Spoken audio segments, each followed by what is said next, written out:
se llamaba Japón en Los Ángeles, que era una perfumería antigua y tal. Y en su trastero se descubrió un sarcófago romano. Un sarcófago y hoy en día este sarcófago está, en vez de estar en el Museo de Mallorca, está en Son Puig.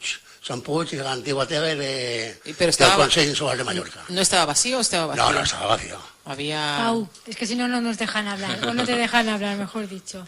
Explícalo lo que es el Decamus y el Cardus. El Cardo y el Decumanus son básicamente los dos ejes principales de las ciudades.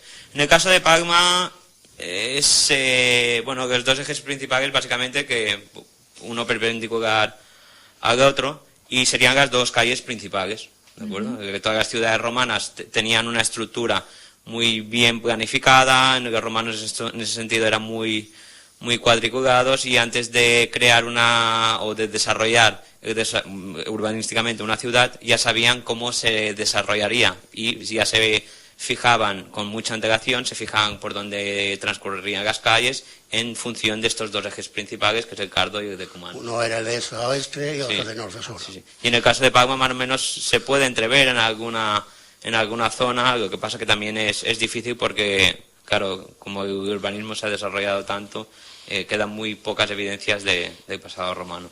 ¿Cuántos habitantes pudo llegar a haber en aquel entonces, en la época romana? Tanto Palma como Pogentia serían ciudades de tamaño pequeño. Yo calculo que tendrían unas 10 hectáreas. Hay que tener en cuenta básicamente que en el caso de Palma sería la zona de la Almudaina y podría llegar hasta la plaza de Cort. Y esto según cálculos o a partir de estudios demográficos hechos de diferentes autores nos daría una cifra aproximada de unos 3.000 habitantes. Tengo una curiosidad, yo voy bastante por Pollensa y está el puentecito romano. ¿Nos confirmarías que es de aquella época? Yo no creo que sea romano, ¿de acuerdo? Esto es Aquí antiguamente las cosas antiguas se decían de los moros o romano y ese puente seguramente sería un puente bastante antiguo. Pero de hecho yo he hecho un estudio que no está publicado de ese puente mismo con un experto en todos estos aspectos arquitectónicos de puentes, acueductos y lo que hicimos es medir todas las piezas y muy pocas piezas daban una modulación romana y en este caso los romanos también eran muy estrictos y si las piezas debían tener un palmo no tenían un palmo y medio, ¿de acuerdo? Y en esto hay pocas medidas de ese puente que podrían considerarse romanas. ¿Y la Jacoba de San Martín es paleocristiana?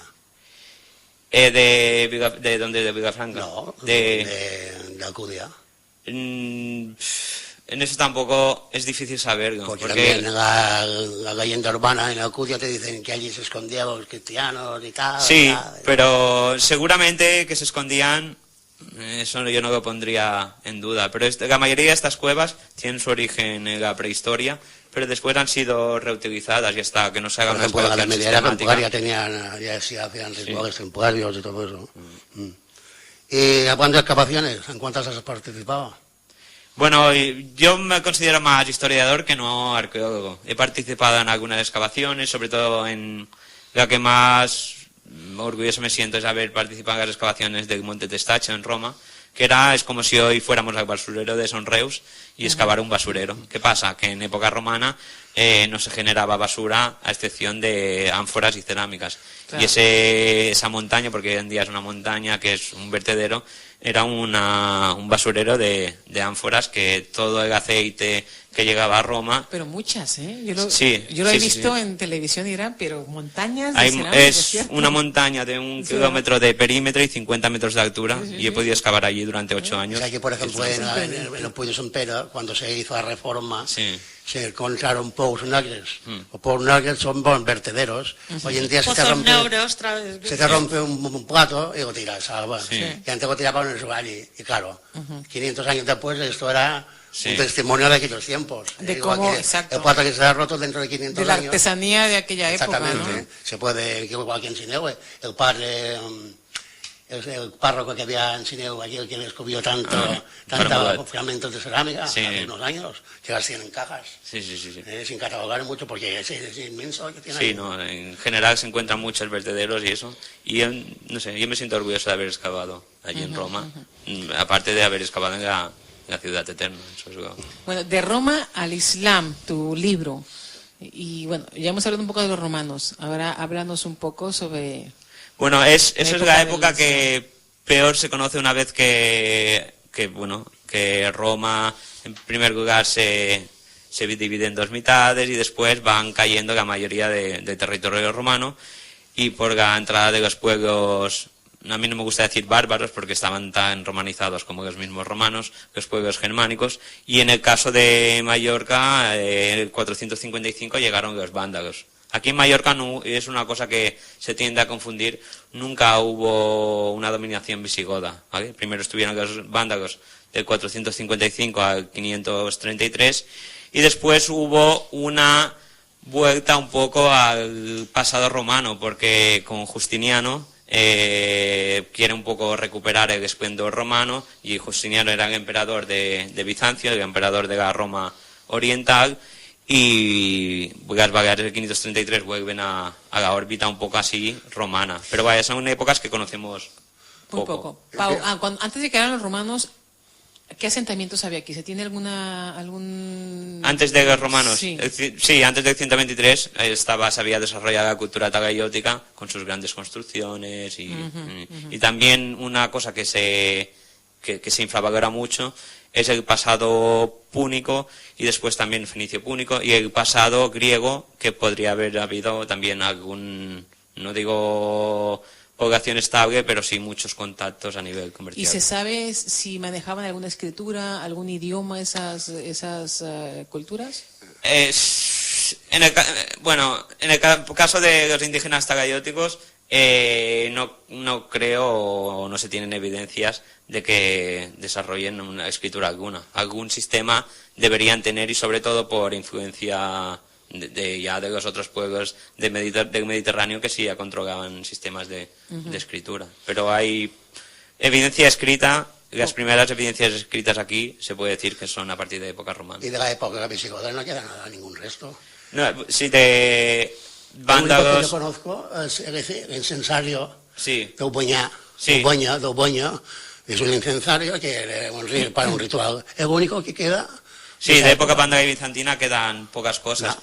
Y lo más interesante es, en estos últimos años se encontraron en una, de esas cosas que tú tanto lamentas, de un médico suizo que hizo una excavación con un buscador de estos detector de metales, ¿de acuerdo? Sí. Y en Santuari encontró una especie de monedas de plomo que te dan información sobre un poco de qué manera funcionaba la administración en la Mallorca bizantina, y eso es de los restos más interesantes de estos últimos años. Un día hablaremos del doctor suizo. ¿Del doctor suizo? Sí. Yo veo tu cara así como que no muy de las investigaciones que hizo. No. Se llevó un montón de monedas y aparecieron por Alemania. ¿Quién le dio permiso? No, lo tenía. Sí. Es lo más fuerte. Ahí está. Aparte, que sí lo tenía, sí. Bueno, ahí está. Eso los cazatesoros, ¿no? Háblanos de la temática del doctorado que estabas preparando y el título. Sí, bueno, yo estoy más... Lo de Mallorca es un poco una cosa más paralela, porque soy de aquí y me gusta estudiar un poco mi tierra. Pero yo estoy integrado en un grupo que estudia un poco comercio y economía y comercio en el Imperio Romano, ¿de acuerdo? Y lo que miramos de analizar es un poco de qué manera funcionaba todos los... poco de comercio, de qué manera las provincias...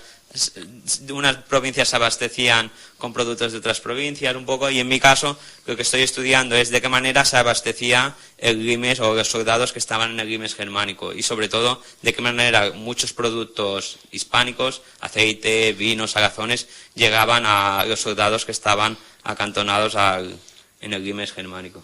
Básicamente es un poco el tema que estoy haciendo, y me gustaría un día acabar, pero bueno, siempre es difícil acabar o hacer una tesis doctoral. Una de las disputas que aquí tenemos a veces, disputas en temas históricos, es con el señor Mariano, que se sienta aquí, hoy no ha venido, que nos habla a veces de los reyes de Mallorca.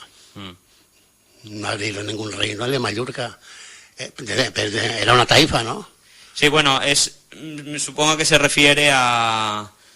En el 707, ¿de acuerdo? Se sabe por una fuente árabe de la existencia de unos muluk, que sería la traducción correcta o literal sería reyes, de Mallorca, que se fueron de embajada a pasar un poco consulta con el califa de Damasco. Se supone que entonces las Baleares continuarían dependiendo de Bizancio, pero de alguna manera pagarían algún tributo al califa de Damasco, y son precisamente estas autoridades. ¿Qué pasa? Que seguramente a ojos del autor árabe que escribía ese documento le puso el nombre de reyes, pero debían ser señores feudales, algún tipo de...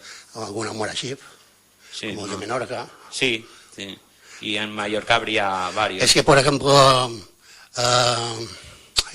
el marido de María Barceló y en Guillem muchas veces dice Reyes Fuegos. Sí, porque tampoco no sabemos exactamente qué personajes se trataría. Ah, pues ya le llama Reyes Fuego también a veces. Reyesuelo. Pero también lo que está diciendo él, no se sabe exactamente de qué tipo de personaje se trataba. Claro. Es que ahí está. Luego, bueno, la historia, y no solamente aquí en España, en todo lo que es la historia de la nobleza, pues hay unos que se proclamaban reyes, y bueno, la forma que llegaban a ser reyes. Entonces, bueno, está la famosa leyenda esa que tú dices de Meléndez de Asturiano, sí. Que va rey, ¿por qué? Era un conde que lo dijeron.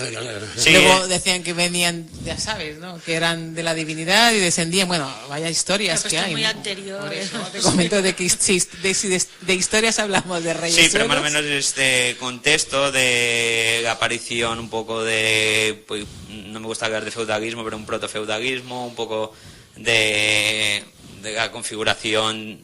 También tenemos que tener en cuenta que Mallorca estaría casi deshabitada, que los que realmente sobrevivían aquí eran auténticos héroes en un contexto en que la piratería islámica de cada vez era más frecuente, y después también incursiones. Bueno, el tema piratería era el tema favorito para la invasión a las islas siempre. Sí, en esto sí. Roma, Jaume I, todo eso fue el tema principal, la piratería. Sí, de hecho es... Me quedan 2 preguntitas para Pau.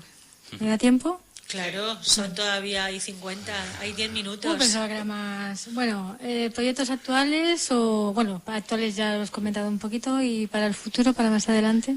Sí, mira, hay un tema que me gusta mucho, que es con lo que estoy en mi grupo de investigación de Barcelona, aunque vivo aquí, que es lo que más trabajan, que es el tema de la alimentación. Y una cosa que me gusta mucho, y de hecho ya me han invitado a dar varias conferencias, es sobre los orígenes del vino aquí en Baleares, ¿de acuerdo? Porque es un tema que es curioso, porque tú cogías cualquier manual sobre la historia del vino aquí en Mallorca y empezaban a partir del 1229, como si antes no hubiera habido el vino, y sí que había vino, había viñas, y a lo mejor poca gente sabe que la isla de Ibiza fue el primer sitio, por no decir el primero, de los primeros sitios, por no decir el primero, del occidente mediterráneo, en donde se cultivaron viñas, ¿de acuerdo? En una pequeña isla perdida en el Mediterráneo, en cierta manera llama la atención. Y un poco estoy también en este proyecto. Después también, bueno, siempre voy haciendo cosas puntuales también. Como he trabajado en el Castillo de Bellver y tengo un libro sobre el mismo Castillo de Bellver, ahora el editor Jonar Montaner me pidió a ver si hacía un poco un resumen de ese libro de Castillo, y siempre son temas que me interesan, y en mis tiempos libres y lo que ¿Para puedo. cuándo tu próxima conferencia? Ahora no tengo ninguna prevista, pero siempre estoy dispuesto a ello. Y ahora una última preguntita, ya dejo a José María que siga hablando contigo. Bueno, encantada de que estés aquí, no te conocía, te pedí el otro día en Facebook, creo que te acordarás. Déjame hablar, por favor. Encantadísima de que estés aquí, repito, no te conocía, estoy disfrutando con tu conversación,